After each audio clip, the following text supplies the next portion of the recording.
Thank you very much, fellow Kenyans. Today I went to Parliament at around 9:30 a.m. with the intention to debate the finance bill. At around 11 a.m., the Speaker made a ruling that the debate would take place today up to 9 p.m. Then the debate will proceed from next week on Tuesday. Thereafter, voting will take place.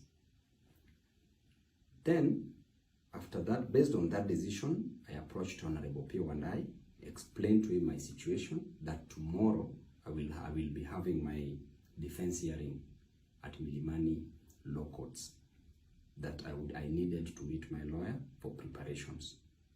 Then he okayed and I just left. And as we speak, I'm still with my lawyer. I'm still preparing for my case tomorrow at Milimani Law Courts.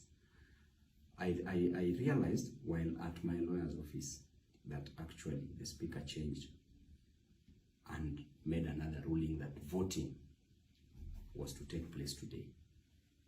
By that time, so many members were depending on the fact that voting will take place after Tuesday next week, and that explains why so many members have missed, especially from Azimio.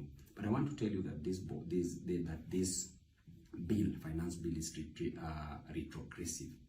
It is a bill that is punishing Kenyans. It is a bill that I can't support. It is a bill that even if Baba himself would have told me to support, I can never support it because of my loyalty to my people. And it is a bill that I know that is going to hurt Kenyans. For today, I'm so sorry I wasn't present because of my situation tomorrow.